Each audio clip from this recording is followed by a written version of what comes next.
This is Business Weekend with Ross Greenwood. Hi there and welcome to a special edition of Business Weekend.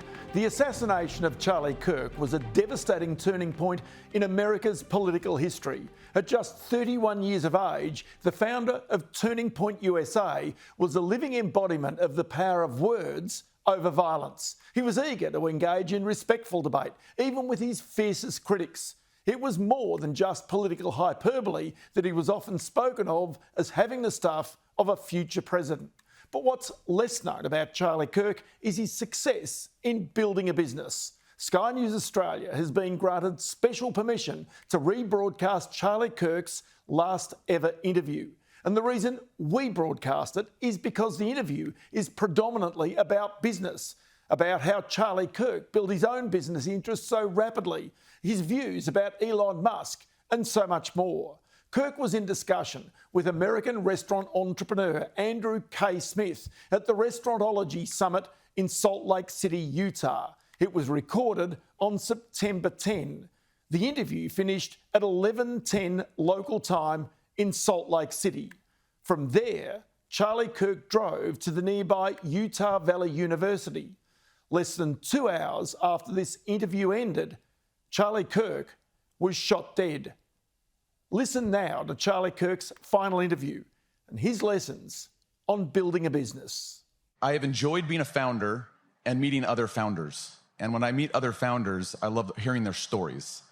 And I think that in every founder story, there's something that you can glean to say, am I doing things as good as I could be? And so one of the things that I found as I met Charlie, and this is the first time we've met actually in person, was that you're an entrepreneur, that you have this entrepreneurial journey that I don't think a lot of people would realize, that I didn't even realize. And because I've been an entrepreneur for 28 years, Charlie, a little bit longer than maybe you. Yeah. But as I've looked back at the past 28 years, I still think about the different inflection points I've had in my career and all the things that I learned at those different inflection points. You're, I think, years ahead of where I was, but I still have learned a ton from just talking to you a little bit. But before we jump into our entrepreneurial journey and share with a room full of entrepreneurs and executives, Charlie, we're both Chicagoans. Where are you from, and what's your story in Chicago? Yeah, I'm from Wheeling, Arlington Heights area. Arlington Heights. Yeah, so I mean, Elgin. Yeah, so Brian's here. He's a big Vikings fan. It's just this whole thing. So tough week. Tough week. It was a tough week. I think it was the last minute, thanks right? for reminding me. Yeah. No. Hey, listen, I'm a Bears fan in the back as well, but. Yeah, you grew up in Chicago. You're not in Chicago now, though, Charlie. No, in Arizona. In Arizona. So whoever runs Hash Kitchen, we have pumped a lot of money into your enterprise, so and we'll continue to do so. Great, well run. I didn't even know you guys had Hash Kitchen. Yeah. You have these, I think these Bloody Marys that are like this code. big. Yeah. It's like you walk in, it's like half the size of you don't even need breakfast after that. Yeah. But no, Scottsdale's in a great place. We've built a lot of restaurants in Scottsdale and in Arizona air market, and it's great, and Hash is great. But you live there, you're married. Yep, 2 kids. Married and 2 kids. So you're doing the father figure thing, and it's hard, right? It's a lot, especially as an entrepreneur, right? Yes. There's practices that we have to sustain to keep it all together, such as honoring the Sabbath, which is really big in our family, just resting for one day. Yeah. Because as you know, working just for 7 days straight, you'll burn yourself and your organization out if you do that. Yeah, it's interesting because we're in an industry where you go 7 days a week. Predominantly, right? And there are some very big brands that have done it where they've taken off Sunday. We have some brands Chick-fil-A, right? Chick-fil-A, yeah. And we have some brands ourselves that are off on some Sundays. I actually think that we all should do what Italy does, and that is take the whole month of August off. Should we do that? Who wants to do that? Because I want to do that. Makes up for the whole year. Yeah, it makes up for the whole year. I think we should do that. But did you ever see yourself here, though? Like, go back to when you were in Arlington Heights, and you're like, I'm going to be an entrepreneur. I'm going to build a thriving business, which I don't think a lot of people understand. You have a lot of different business events that you're doing. And it's not just events, it's actually business investments and initiatives as well. And that's what was surprising to me is like, you're a true full-blown entrepreneur. Did you ever see yourself here? Well, not exactly. It's been kind of a interesting journey. But no, look, I've always been someone who has been into building stuff. And especially whether it be brands or businesses. And one thing I think that people don't quite grasp is that we have 1,000 employees in what we do. We have a very successful for-profit entity, a very successful non-for-profit entity, well over $140 million in revenue now a year. Incredible. Which in our space is a lot of money, right? And so, look, I love finding problems and solving them, which is what an entrepreneur at its core actually is. And I love building teams. I myself know my skill set, and managing is not one of them, managing people day to day. But I'm really good at trying to find a vision, put forward exactly how we're going to get there, and then being kind of that life force. And as an entrepreneur, I find this especially with founders. Founders are rarely good day-to-day managers. Sometimes they are. But the one thing the founder has is that spark and that relentless drive to go to the next location or to the next interval. And what I have found is that is a rarity. And a lot of times where sometimes my team is like, Charlie, why do you keep on pushing? It's like, that's just who I am. It's like, we have to grow, we have to expand. I'm sure, Same thing. Same DNA. And understand as founders and executives and as entrepreneurs, you're in a genetic rarity, literally, because most of the world just kind of wants to keep things the same. And it's our job to push them and to give them the vision and to instill them exactly what success looks like. So I love building stuff. I have some other fun entrepreneurial stuff we're actually going to announce later this year. Awesome. So that's a little bit of a tease. I know that you're a little bit of a developer too. You like a little bit of real estate. You're developing land, private, investments. I just can't, sit still. Can't sit still. Some crypto, some also. Of course, everybody's got crypto. Oh yeah, trust me, I know. But I have no recommendations of any coins. But no, all kidding aside though, I love the free market. I love actually playing and participating in it. And I also just love finding if there's problems that people need to be solved. And that's kind of been part of my life's work. Yeah, I feel the same as an entrepreneur over all these years too, Charlie. I've thought, what is the spark? I've been the founder. You've been the founder of your organization. And when I have invested into all these different brands now with Savory, one of the things that's interesting is when we meet with a founder and the founder's like, well, we want to do a transaction with Savory and we want to go retire. We're always, we're out. And the reason why we bow out of that is because they are the spark. And I think that they're still so important for that culture of that business for many, many years past. Now, when the brand is thousands of units and it's Chipotle, I don't think that people care as much about who the founder was.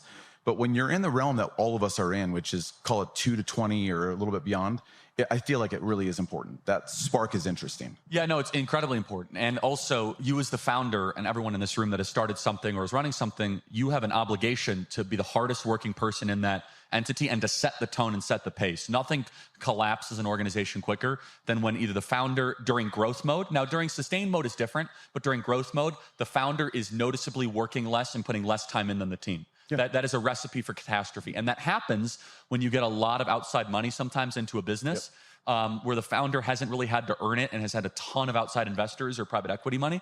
And they're like, oh, I'll just kind of work a 9 to 5, but you guys have to stay till 8 p.m. every night. That creates dissension and, obviously inevitable collapse. But it's more than just the hours worked. It's the founder has this original and initial vision of exactly where he or she wants to see this business go or this entity go.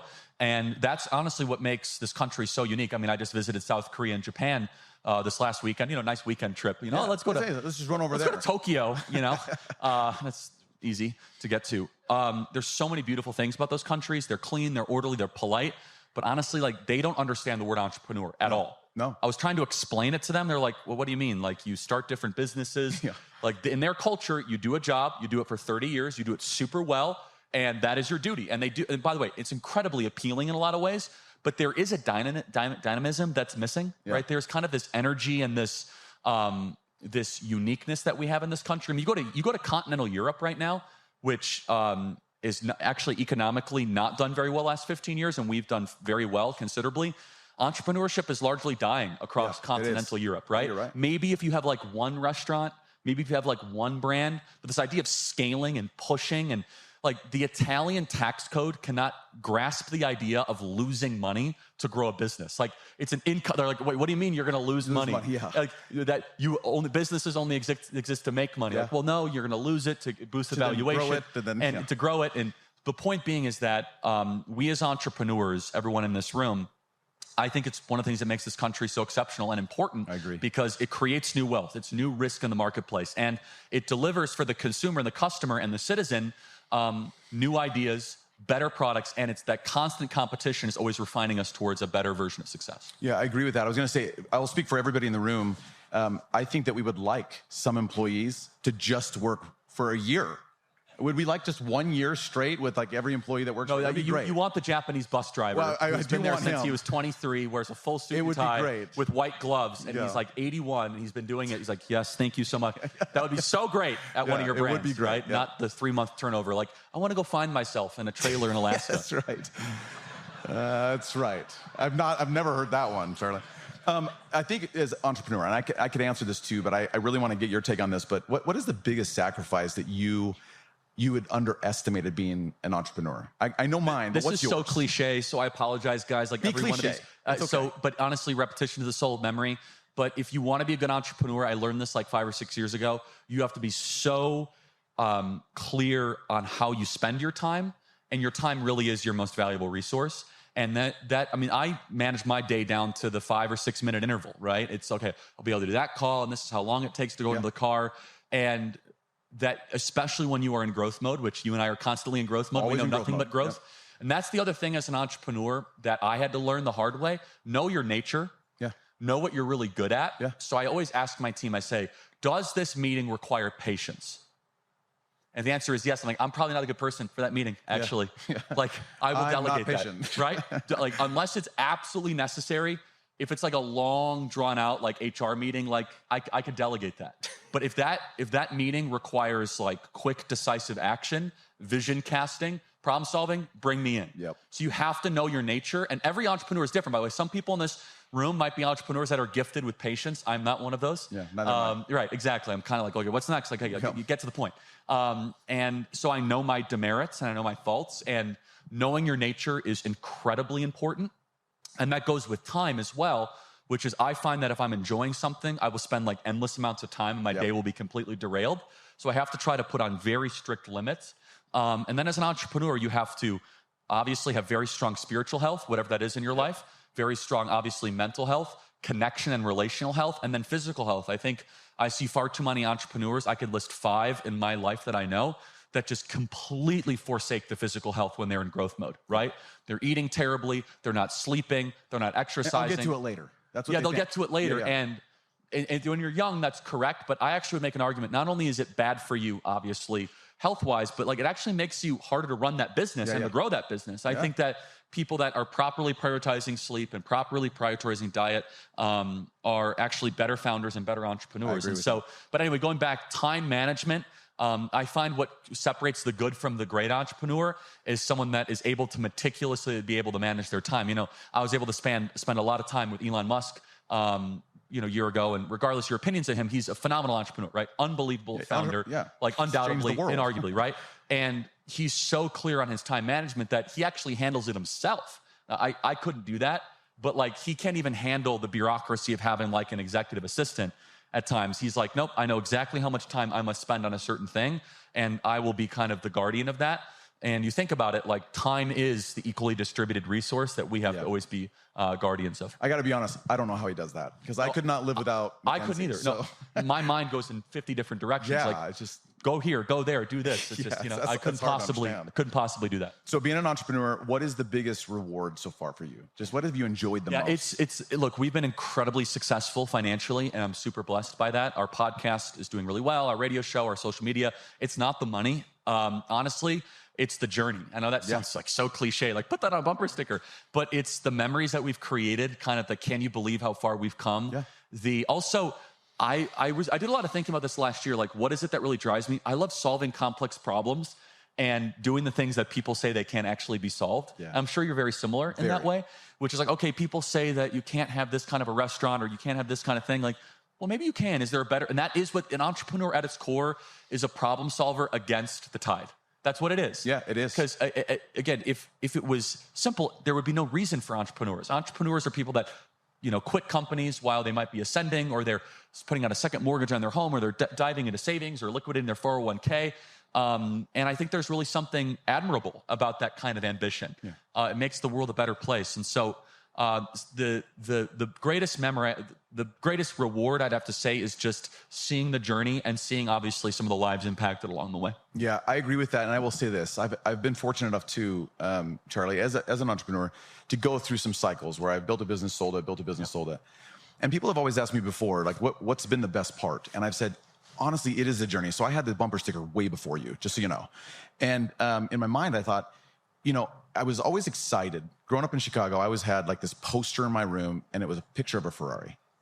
And I just remember, I'm like, man, one of these days, Charlie, I'm going to make enough to buy a Ferrari. And I remember when I bought my first Ferrari, having an exit, and I think a lot of people here that do know me a little bit know that I'm a car guy. And I remember getting in, I'm like, this is so cool, right? First day, I've made it. And the second day, it was like, that's pretty cool. And then like 2 weeks later, I'm like, Totally. Cool. A month later, Charlie, I was like, it's a car. And it was so wild to me how anticlimactic and fast that was.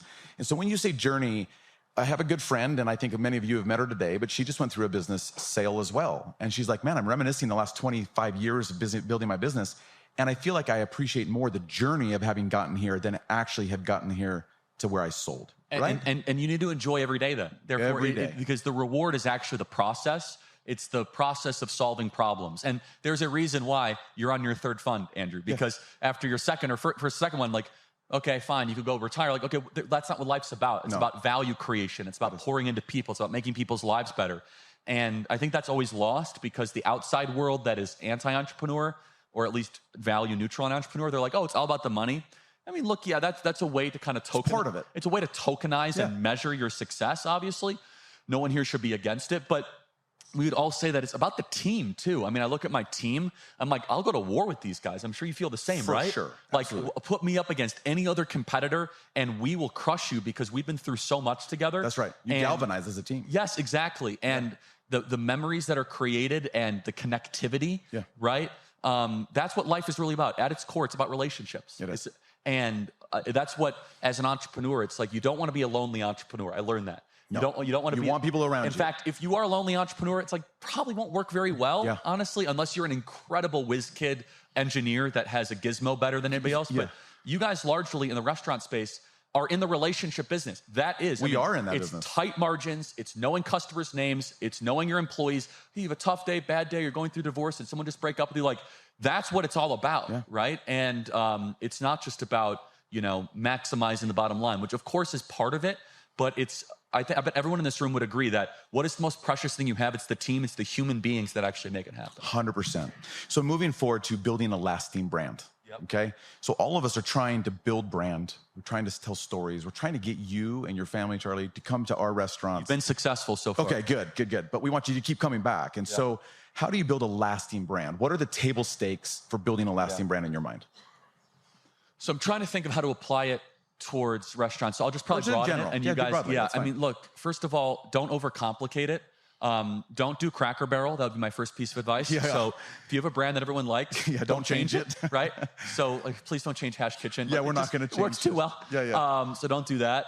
But honestly, when it comes to a brand, it has to be something, and I'm constantly trying to build brands. It has to have a missional statement as to why or what you are doing, especially when you're trying to have employees, that it's not going to just be enough as a job. They want to feel as if they're part of something, and they're building something. That's something that's really changed the last 30 or 40 years, especially when you're adding kind of younger employees. But look, the cliche stuff, building on social media, building on digital media, all that stuff matters. But even beyond that, like building a brand that will last and that will be durable, it needs to be connected towards the founder's energy and vision. And sometimes, honestly, if you're at like a couple dozen locations, it's okay if the founder is associated with that brand. If I think about the local restaurants that are not scaled, I know the owner of those restaurants. Yeah, you do. And I go to them because I'm treated well, and I know that he's in the kitchen constantly hawking the quality, and it's definitionally like not just corporatized. And so when you're trying to build a brand, one of the hardest things for an entrepreneur, and we have not done this successfully yet, is separating the brand from the founder. It's very, very hard. I'm not convinced you have to do that, though. No, I don't think so either. Right? I mean, I maybe, again, like you get to a Chipotle, to your point, or you get to an In-N-Out burger, like, okay, eventually, but honestly, I would argue it kind of happens naturally at that point, does. right? Yeah, it does. But I don't think like the kind of doctrinaire corporate approach is, well, I'm a private equity investor and we're investing in this restaurant and we need to make sure it's not too reliant on the founder. I get that, but honestly, I don't think that's necessary. I don't either. In fact, I think it actually might be unhealthy if that entrepreneur is the face on social media, is the one that could best describe it, that can best sell it to investors and to bankers and to future customers. For sure. Right? And so as it comes to it, I think that there is an inescapable bond between the entrepreneur and the brand that I think that far too often the experts in the corporate world want to try to separate. And I actually don't think that should happen as much. I agree. So in building a brand then too, let's go a little further with that. And that is, in our industry, we love having someone like Ovation, and they're one of our tech partners, and we get feedback immediately. So you go into a Hash Kitchen or into any of our counterparts here, the restaurants, and you leave and you're like, this wasn't really good. And you hit, it wasn't a good experience. Or you get people to throw comments on Yelp, or you get people to go out and start talking negatively about you in the industry. It's hard for us because we're trying to build a brand, Charlie. And so how have you, because I'm sure that you've received some of this in your business as well. I have no haters. No. None of us do. We're all here perfect. We have no haters, no criticism. But nothing but supporters. How do we all learn from taking opposition and criticism? Well, actually, I have a quick question for you. No, ask me. How seriously do you guys take Yelp and all that? As a customer, you never know, because I write these screeds against some of these restaurants, not Sicilian Butcher. But like, how seriously do you guys take that in the restaurant I think business? that it is a lagging indicator of how we're doing, not leading. I do think it's something that we look at because we have to. There's not a lot of different ways to know how you're doing. I feel like all of us, and maybe, I can't see a lot of you guys, by the way, just like the first two rows, but how many of you guys in here rely on Google more than Yelp? You see the hands. So Google probably more. I think Yelp, I think we all think that it's actually a hidden mafia somewhere and that they just want the negative. And so I think... I also think there's some fake stuff on Yelp. I Am I don't wrong? know. I think we would all agree with that, too, that there's some Do you of think it's your fake. competitors are planting bad comments? Yeah, I think that's what we've wondered, right? I think there's... I want to get to the bottom of it. Yeah, we want to get to the bottom. Once you get to the bottom of it, let us all know. We want to know. But either way, it is important. I've always been curious about that. Yeah, no, it's important for us. And so you're right. Like, you get... As founders, as Savory and our team, we look at people having bad experience after bad experience. It's good to see that and go, we need to address this, and this within the business.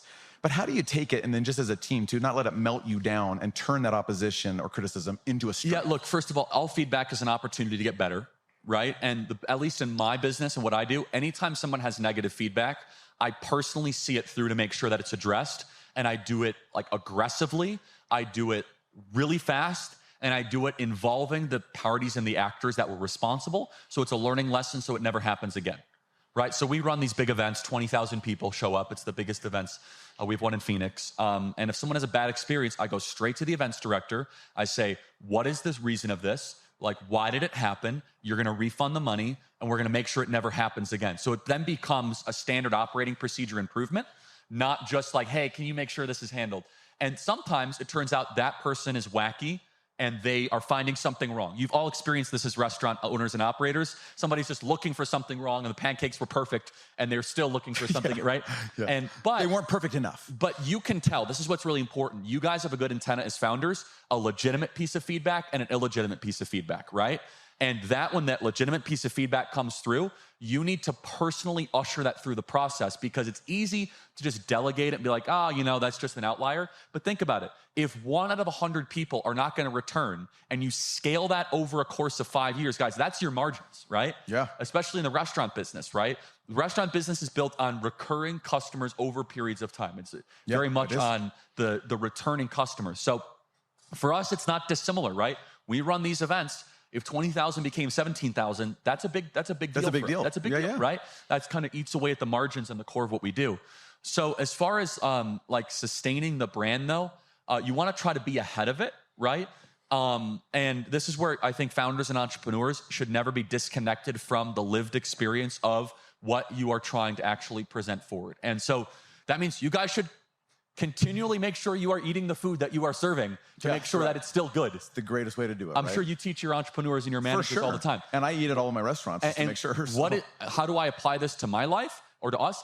I make our event managers go as attendees to our own events for a couple hours. Go sit in the chair. Is the audio good? Is the acoustics good? Are they getting into the room quickly? Is it too hot? You have to all of it. You have to go through that kind of lived experience. And we do surveys, we do feedback, but all that I think is a bunch of rubbish, honestly. Nothing gets close to the actual tangible living through sitting in the booth at the restaurant. I agree. And then, I'll just repeat what I said. It is very tempting. And I go through this all the time as a founder, as an entrepreneur, when I receive negative feedback, to do two things: to either take it personally or to dismiss it. It took time for me to be like, look, great opportunity to be better. That's not natural, because you get defensive. Like, what do you mean you didn't like the Bloody Mary, right?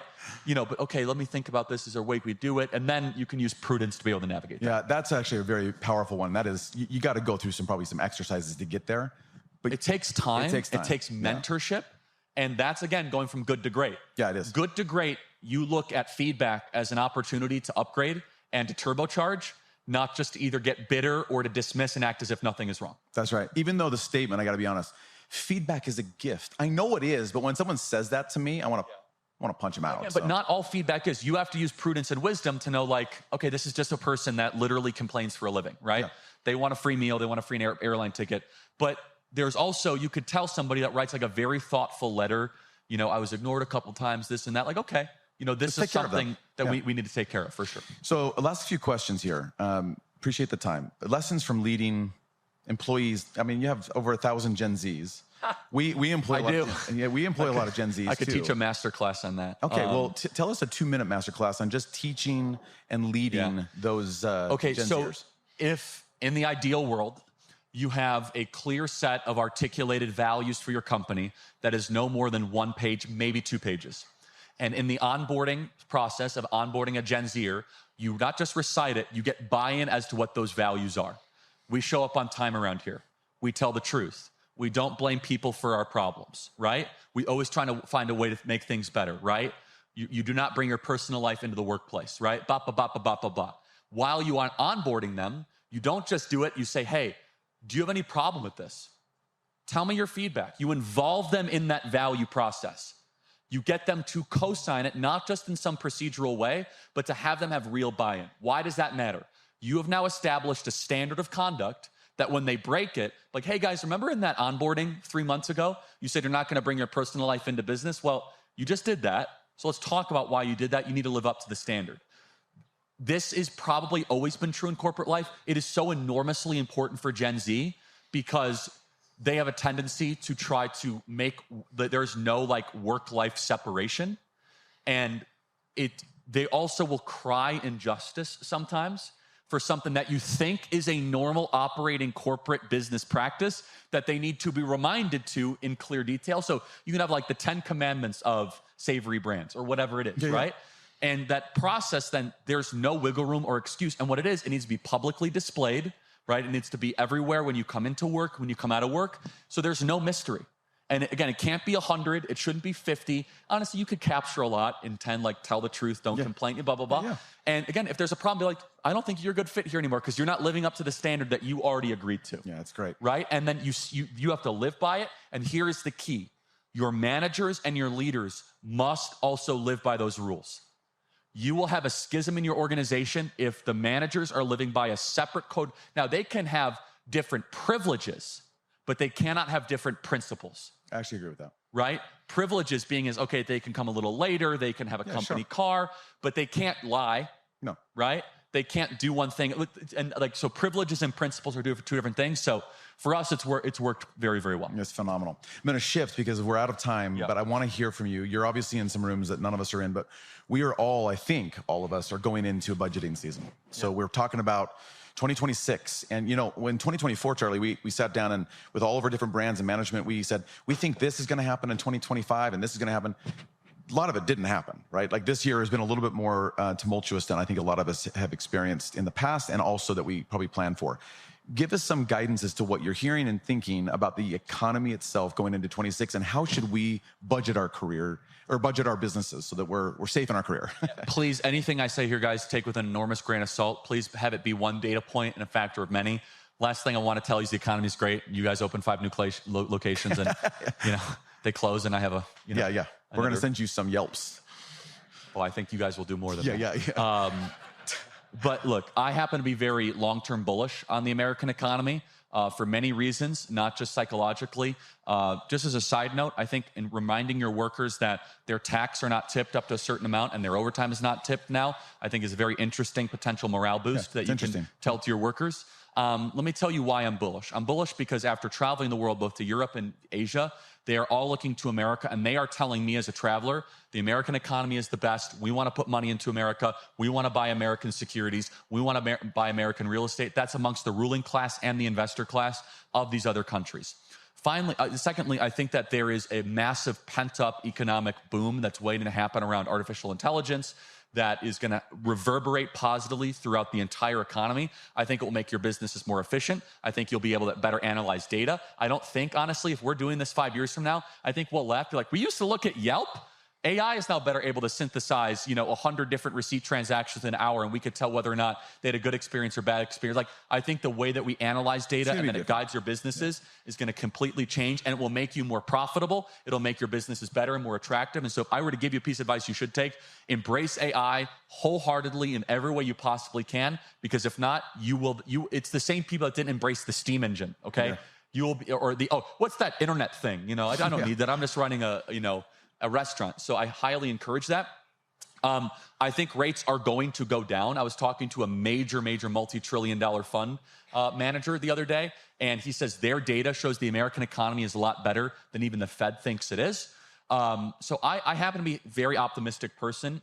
I think that there is probably going to be a market correction at some point. I think that publicly traded securities are vastly overvalued, largely because money doesn't know where to go right now. So it just keeps on going into these high, insane the same 6 companies, and NVIDIA, Google, Microsoft, that just keep on there.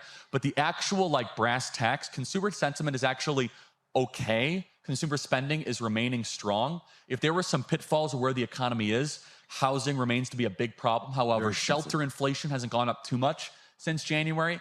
But the last thing I'll say is this, is the more I spend in the economy, both as an analyst and actually as a participant, the more I realize that so much of this is psychological, that if people believe things will be better, they will be better. You guys are the top, the biggest one-to-one correlation of that statement that I could imagine. I agree with that. Either people eat out because they think things are good, or they do not think things are good, right? And so I would say that the more that we can cheerlead the economy, the better. And the more that we can say that it's good, the more that it will be good. I would much rather be the United States than continental Europe right now. I would much rather be the United States than a lot of these other countries. I think there might be some 1 or 2 minor corrections, but we have every possible asset. I think that we're going to see better energy prices. I think we're going to see more capital deployment. Also, guys, if you're going to go to more, if you guys are going to be building more, whatever it is, convection ovens, whatever it is, there's 100% depreciation coming back in the tax code here, which is huge. And heavy machinery discounts. I don't know how that applies to your businesses, but I imagine it's pretty good, right? And so eventually you're going to see this thing pop, where there are so many incentives based on this latest tax bill that I think will be enormously positive.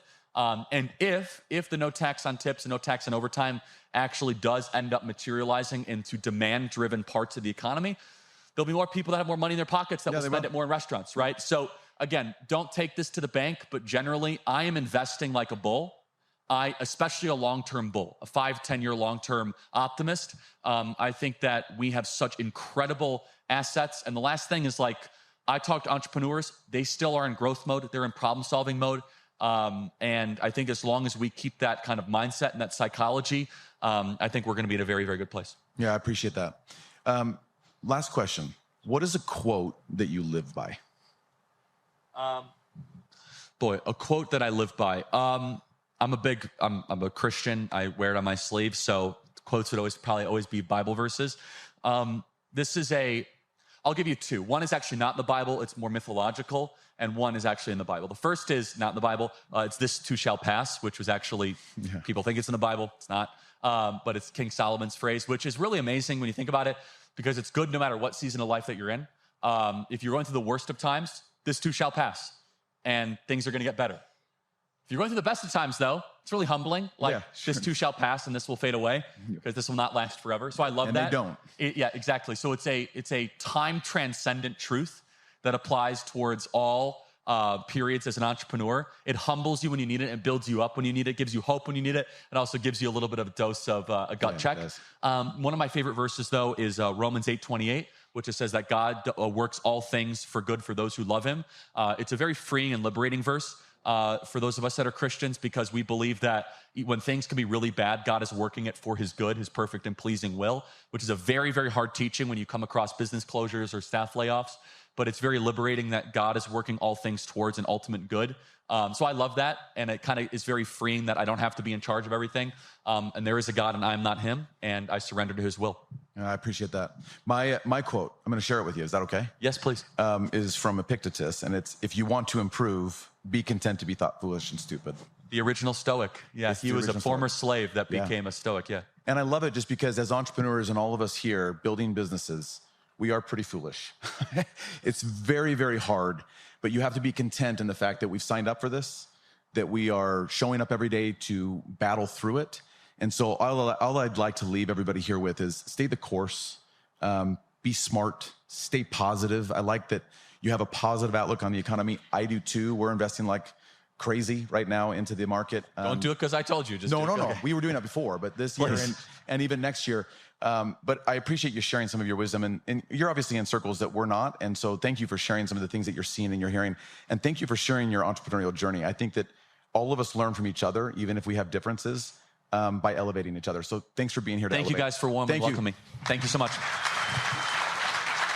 It's hard to imagine, isn't it, that 2 hours after that Charlie Kirk was shot dead. There's more Business Weekend coming up. After the break, we turn our attention to the record gold price, the cause of it, and where it goes to in the future.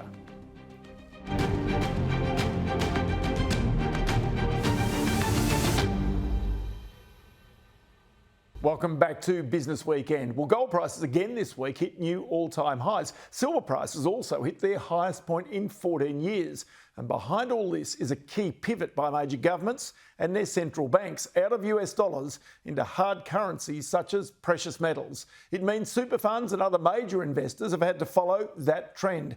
Ingrid Willinge sat down with Robin Suey, the gold strategist with State Street Global Advisors, just to try and see how long this trend will last. You're right. It's been one of the best performing asset classes year to date. Continue to outperform global equities and bonds and the dollar, obviously. Some of the main drivers has been the trade war tension that we saw early this year.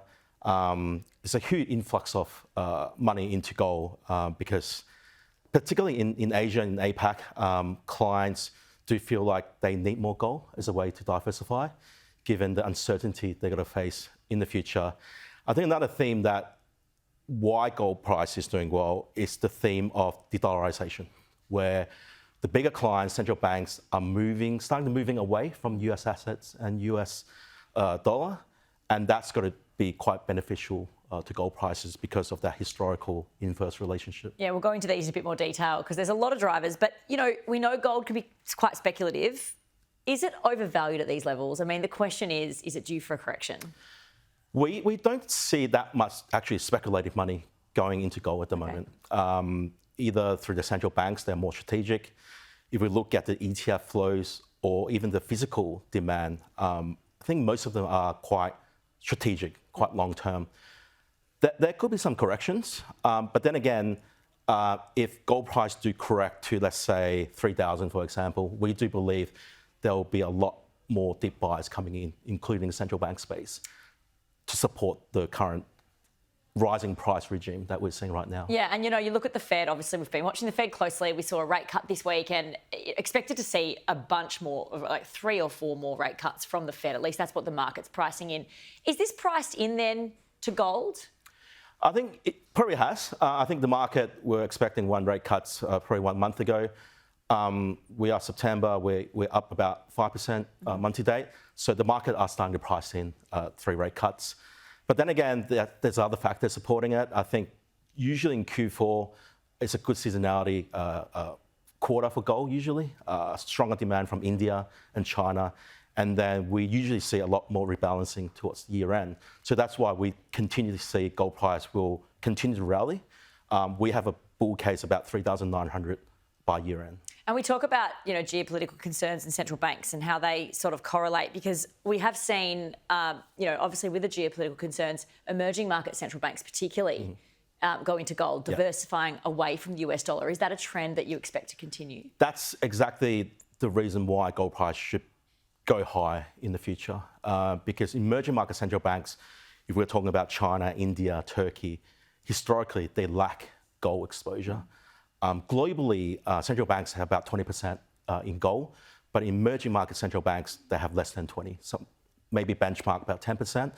And based on our conversation with some of the central banks in Asia, they are looking at a reasonable price point to invest in gold as a way to diversify away from the fiat currency exposure. And does the geopolitical issues we're seeing, because these aren't going away anytime soon, so does that put a floor under the gold price as well? Yeah, I think the new floor for us at State Street, we believe, is about 3,000 US per ounce.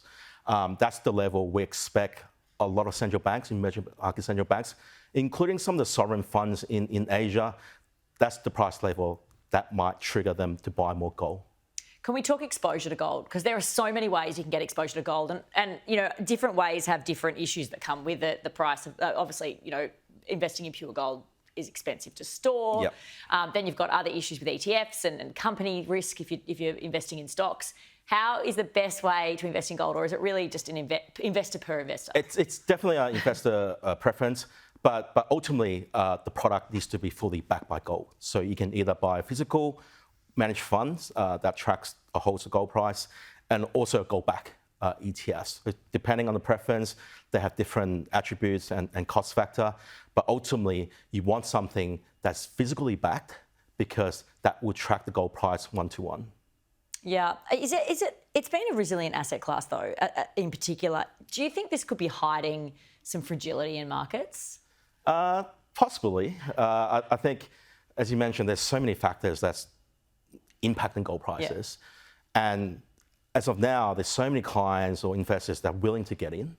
So it's very hard for us, of course, to predict what's going to happen in terms of price level. But what I can confidently say is that gold demand remains very, very strong.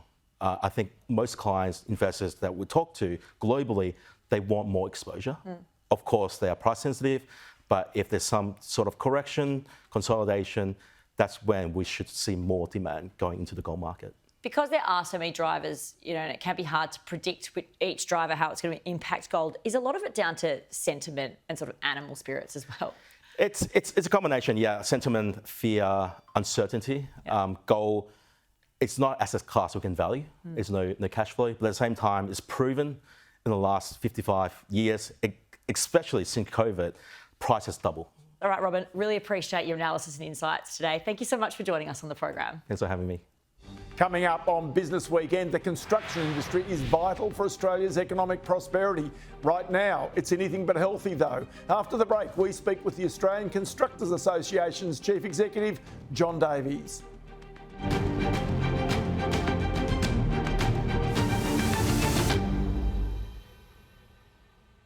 It's great to have your company here on Business Weekend. Well, the construction industry obviously is vital for Australia. Yet in recent years, it's been rife with CFMEU corruption and criminal involvement.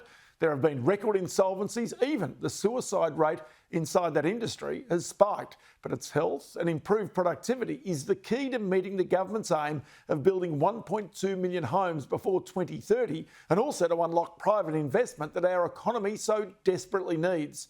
Well, I spoke with John Davies, Chief Executive of the Australian Constructors Association, about all these issues ahead of that group being part of a blueprint for the future with both the unions and the government. Yeah, look, Ross is not in fantastic shape, to tell the truth. I mean, you look at a couple of statistics here. You look at the insolvency rate, and we account for 24% currently of all insolvencies, yet, as you said earlier, we are 7% of GDP. So we're really overrepresented in that statistic. But then you look at another statistic, another subject, which is the topic of the day at the moment, which is productivity. And you see that our industry hasn't improved in over 30 years. There's a 33% gap in productivity growth over those 30 years between construction and all other major industries. Okay, so that is unit of labour per hour worked is how they measure productivity, and yet with all of the technology that has been brought into the construction industry, why is it that the productivity has gone backwards? Is that the hold of the CFMEU over the industry over such a long time? Look, for sure, that is part of it, Ross. You talk to some of our members and they all tell you that on average they're only getting sort of 3.5 days productivity in any given week. But it's not fair to just highlight blue-collar labour as being problematic. We've got a real problem in terms of how we actually procure these major projects and how we govern them. There is so much inefficiency and red tape in all of that. So then take me to this, because quite clearly, if we can construct more quickly, get approvals more quickly, you can get the labour that is skilled more quickly. One thing that came out of the productivity roundtable I thought was smart was just having a national licensing program, so that, say, a Sparky in Victoria can work in Queensland, Western Australia or the Northern Territory without having to be re-licensed. That seems to make common sense. But these little things all add up to something big if you're running a construction company. Oh, look, absolutely. I mean that licensing thing was an absolute no-brainer. But I mean, there's other stuff out there, Ross. I mean, if we're talking about blue-collar workers again, we have this concept called rostered days off, which are there to compensate for long hours worked. And a lot of those rostered days off are actually fixed, so everyone has to take them at the same time. We've calculated that if you just change 10 of those fixed rostered days off to flexible days, i.e., workers can take them whenever they want to take them and get some flexibility out of that, there would be a net 7 billion opportunity for the economy. So there's lots of easy ways of achieving this. And another one that we talked about is the cost of procurement. If we could reduce half the cost of procuring some of these major projects, again, we could be saving over $2 billion.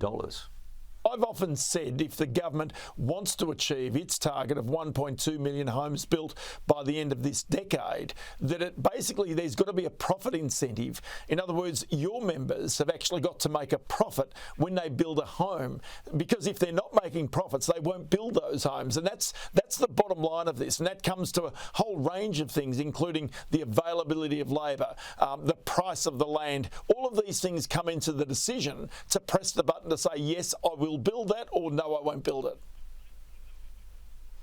Yeah, look, completely. I mean, we're not in this game for the fun of it. We're in this game to make money. And to be quite frank, at the minute, the returns that our members are making, they would be far better off just leaving their money in the bank. They'd get a better return there. I'll tell you what, John Davies, Chief Executive of the Australian Constructors Association, great to chat to you today, and we'll do it again very shortly. Thanks, Ross. So that's it for our special edition of Business Weekend. Up next, all the latest news right here on Sky News. Business Weekend returns next Sunday, but of course you can keep up to date with all the latest business news with our daily program, Business Now, 4:30 p.m. Eastern Time. You can also rewatch this program and that interview with Charlie Kirk via our website, skynews.com.au, and also on our YouTube channel. Thanks for your company today. I'm Ross Greenwood. We'll see you next week.